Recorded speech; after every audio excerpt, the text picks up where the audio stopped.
Hello everybody, how are you all? I hope each one of you is fine and doing great in your studies. So कल है 24 and आप में से बहुत से लोगों का IPS क्लर्क प्रीलिम्स का एग्ज़ाम होगा एंड इसके अलावा भी आई थिंक 31 को है। ठीक है, तो जिन लोगों का भी कल एग्ज़ाम है उनको ऑल द बेस्ट। आप अपना एग्ज़ाम बहुत अच्छे से कीजिएगा एंड मेरा एग्ज़ाम नहीं है, में से बहुत से लोग पूछेंगे तो इसलिए मैं पहले ही बता दे रही हूँ। बट जो मेरा अपना एक्सपीरियंस रहा, जो मैंने एग्ज़ाम दिया है इसका प्रीलिम्स और मेंस, तो उसके बेसिस में आपको कुछ पॉइंट्स बता दूँगी, तो आप उसको ध्यान रखिएगा। क्योंकि किसी ने इसके बारे में पूछा भी था तो मेरे पास टाइम नहीं था, तो मैं इस पर वीडियो नहीं बना पाई। बट लास्ट मोमेंट पे मैं आपको कुछ जो चीज़ें बताऊंगी, आप वो एग्ज़ाम टाइम में ज़रूर ध्यान रखना, क्योंकि ये सारी चीज़ें मेरे साथ हुई हैं और मैं नहीं चाहती कि आप वो मिस्टेक्स करो ऐसी। ठीक है, तो सबसे पहले मैं इंग्लिश सेक्शन की बात करूँगी, जिसपे क्या होता है ना कि आई थिंक अब एंड में आने लगा है। पहले क्या होता था, पहले इंग्लिश सेक्शन आता था, पर I don't know, may be last में हो रहा है, क्योंकि जो लास्ट टाइम एग्ज़ाम हुआ था उसमें रीजनिंग सेक्शन पहले था, फिर कौन था, देन इंग्लिश सेक्शन आया था। तो वो वहाँ पे पता चलेगा कौन सा सेक्शन कब रहता है। बट आप ये चीज़ ध्यान रखना, लाइक इंग्लिश सेक्शन में आप सबसे पहले ग्रामर बेस्ड वाले क्वेश्चन करना एंड रीडिंग कॉम्प्रिहेंशन भी आप कर सकते हो। वो वहाँ पे डिपेंड करेगा कि आपका रीडिंग कॉम्प्रिहेंशन किस तरीके का होता है।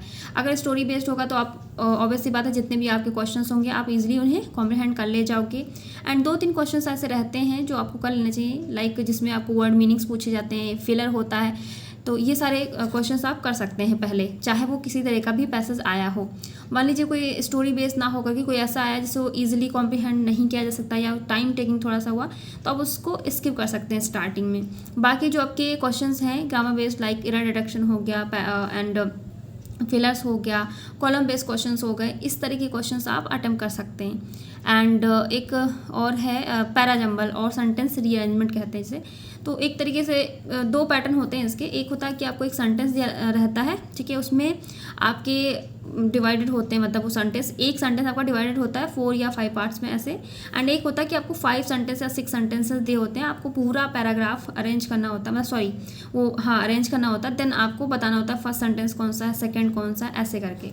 तो वो भी पैटर्न होता है, वहाँ पे एग्जाम में ही पता चलेगा। तो इन सब चीज़ों को ध्यान रखना। तो इसमें क्या है, जो आपका ABCD या DACB ऐसे करके आएगा वो आप इजीली आइडेंटिफाई कर ले जाओगे। बट जिसमें आपको सेंटेंसेस सारे दिए होंगे 5 to 6, और आपको सेंटेंस पूछा जाएगा पहला कौन सा है, दूसरा कौन सा, उसमें हो सकता हो कि कभी कभी बहुत इजी पूछ लेते हैं, कभी कभी थोड़ा सा डिफिकल्ट हो जाता है। बट उसमें आप कोशिश करना कि फर्स्ट एंड लास्ट का जो सेंटेंस है, ठीक है, उससे आप ज़रूर कोशिश करना कि हो जाए आपसे। तो इस तरह के, बाकी आप रिस्क मत लेना इंग्लिश की एक्यूरेसी में किसी तरीके का, कि आपको फुल अटेम्प्ट करने, भले आपको वो आपसे पैराजंबल बन रहा हो या ना बन रहा हो, बस आपने पूरा टिक कर दिया। तो इस तरह की आप गलती मत कीजिएगा, ठीक है। एंड फिर उसके बाद आता है रीजनिंग सेक्शन। तो रीजनिंग सेक्शन में अगर आपको लगता है आपकी पजल में बहुत अच्छी कमांड है, आपकी पजल सेक्शन आपका बहुत अच्छा है, तो आप पजल करिए, ठीक है। आपको कोई भी क्वेश्चन स्किप करने की ज़रूरत नहीं है सोच के कि नहीं ये पजल बाद में करेंगे। अब यहाँ पे काफ़ी लोग ये भी हो सकते हैं कि हो सकता हो पजल थोड़ा सा ट्रिकी आ गई या हम स्टक कर सकते हैं, तो उसके लिए भी आप अपने आप को प्रिपेयर कर सकते हो कि हाँ, अगर आपको वन टाइम में अगर बना के आप देख रहे हो नहीं हो रहा, तो ऑब्वियस सी बात है आपको छोड़ देना, उस पर आपको बहुत ज़्यादा टाइम नहीं देना है। बट कुछ लोगों का ऐसा होता है, जैसे कि मैं एग्ज़ाम में जब करती हूँ तो मैं कोई भी क्वेश्चन नहीं स्किप करती हूँ। सारे क्वेश्चन में एक क्वेश्चन नंबर 1 से स्टार्ट करती हूँ, 35 तक जाता है। एंड RRB की बात करें तो 40 तक, ऐसे करके। तो कुछ लोग ऐसे होते हैं जिनका अपना होता है सेक्शन में कमांड, तो वो करते हैं, इसलिए मैंने ऐसा आपको सजेशन दिया है।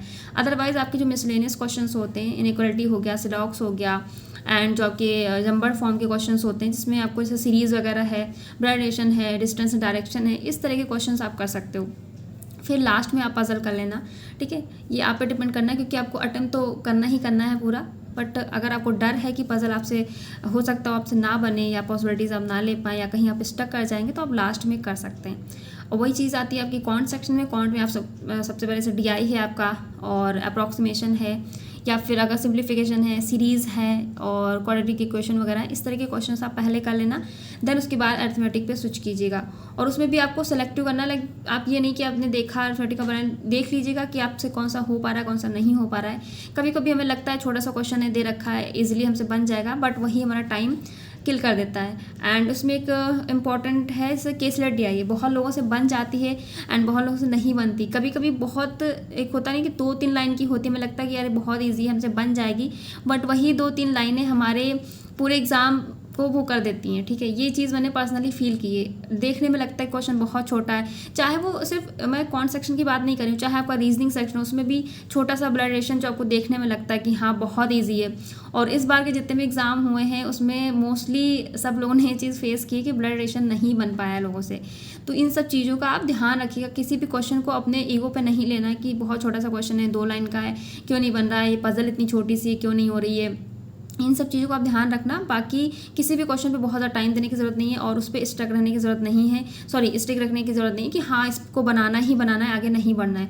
आप स्विच करते जाइए क्वेश्चंस को अपना, जो जितने बनते जाने आप करते जाओ। लास्ट मोमेंट पे जो नहीं बने हैं या जो रह गए हैं जिस पे आप स्टक हो गए थे उसको आप लास्ट में ट्राई कर सकते हो, ठीक है। तो ये रहा मेरी तरफ से जो मैंने चीज़ें एक्सपीरियंस की थी अपने एग्ज़ाम में। अब बात करते हैं RRB PO मेंस की। जिन लोगों का एग्ज़ाम नहीं है ये वाला, तो आप अपने RRBs की मेंस की प्रिपरेशन कर रहे होंगे, तो आप ये वाला मॉक मैंने दिया था, ठीक है। मॉक नंबर 1 है ये।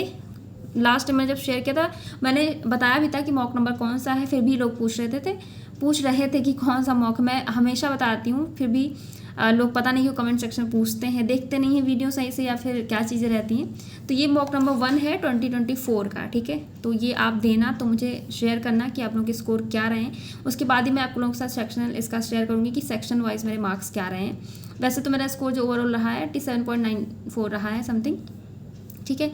एंड पेपर की मॉक के लेवल की बात करें तो कंप्यूटर ठीक था, जनरल अवेयरनेस भी ठीक था, एंड मतलब ठीक थे। इंग्लिश सेक्शन और रीजनिंग मतलब ओके थे जैसा एग्जाम में रहता है। बट थोड़ा से क्वांट में बात करें तो क्वांट के क्वेश्चन से DI वगैरह थी, थोड़ी सी मुझे लगी ट्रिकी। इवन उसके अर्थमेटिक के भी क्वेश्चन जो थे और आई थिंक सीरीज़ के भी थे, तो उस तरह जो क्वेश्चन थे मुझे थोड़ा सा लगा कि क्वेश्चन नहीं बने थे। बाकी जिनकी बहुत अच्छी कमांड है क्वांट सेक्शन में, तो हो सकता है वो कर ले जाए एंड उनके मार्क्स इससे भी अच्छे हो सकते हैं, ठीक है। तो आप थोड़ा सा संभल के कीजिएगा। एंड रीजनिंग सेक्शन में भी आप थोड़ा सा क्वेश्चन को अच्छे से सेलेक्ट कीजिएगा, ठीक है। ये नहीं कि आप देखते ही बनाने लगो। बाकी ओवरऑल अगर मॉक की बात करें ठीक था, ठीक है, मैंने दिया है। एंड ये पेड मॉक है, तो जिन लोगों के पास नहीं है, आप लेना चाहते हैं तो आप ले सकते हैं। अभी ऑफर चल रहा है टेक्स्ट बुक पे, तो आप परचेज़ कर लेना, कोड यूज़ कर लेना VS10, तो आपको 12% का एक्स्ट्रा डिस्काउंट मिल जाएगा। अभी तक जो मेरा अपना रहा एक्सपीरियंस, जितने में मैंने मॉक टेस्ट दिए हैं या एग्ज़ाम्स दिए हैं, तो मुझे टेक्स्ट बुक का मॉक मतलब लगता है सिमिलर एग्ज़ाम के जो भी एग्ज़ाम, चाहे वो प्री के हों मेंस के हों, ठीक है। ना ही बहुत ज़्यादा आपको लगेगा बहुत ज़्यादा डिफ़िकल्ट दे दिया, ना बहुत ज़्यादा लगेगा ईजी, ठीक है।